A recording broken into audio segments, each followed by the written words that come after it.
السلام علیکم ورحمۃ اللہ وبرکاتہ۔ سوال: ہمارے ہاں مریض کی خدمت کا جذبہ تو عموماً نہیں پایا جاتا، البتہ عیادت کے لیے آنے والوں کو موقع پر چائے پانی اور بعض دفعہ کھانا بھی کھلانا پڑ جاتا ہے۔ بس ایسی صورت میں مریض کے اہل خانہ اور عیادت کے لیے آنے والوں کے لیے مسنون عمل کیا ہو سکتا ہے؟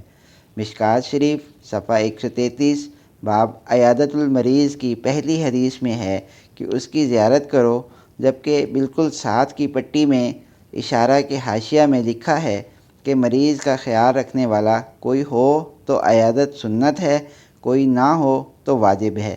پس تحت السطر اور حاشیہ والی بات میں ٹکراؤ لگتا ہے، اس لیے کہ تحت السطر پر جو لکھا ہے اس کا مطلب تو صرف یہ ہے کہ مریض کی زیارت کی جائے اور حال پوچھا جائے اور بس، جبکہ حاشیہ میں اس کی خدمت کرنے کا ذکر معلوم ہوتا ہے اور مریض کو ضرورت بھی اسی کی ہوتی ہے، جبکہ عموماً مریض کا حال پوچھنے اور زیارت کو ہی عیادت کرنا سمجھا جاتا ہے۔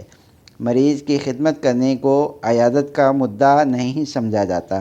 بہرحال آپ ہمیں عیادت کا لغوی معنی اور اس کی حقیقت شرعیہ سے آگاہ فرمائیں تاکہ اس اہم سنت پر صحیح معنی میں عمل کرنے کی توفیق نصیب ہو جائے۔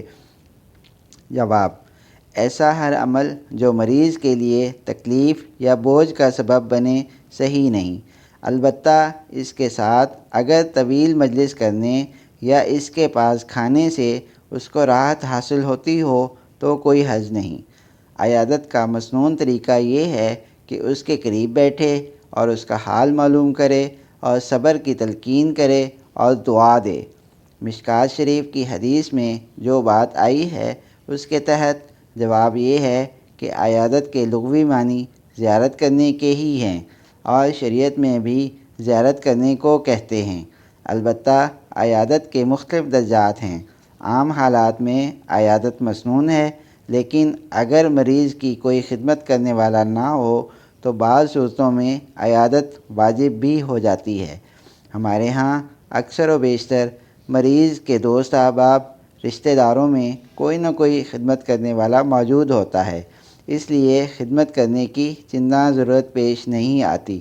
نیز حاشیے میں لکھی ہوئی دونوں باتوں میں کوئی تعارض بھی نہیں، کیونکہ زیارت کا لفظ عام ہے جو زیارت بالخدمت اور زیارت بدون خدمت دونوں کو شامل ہے۔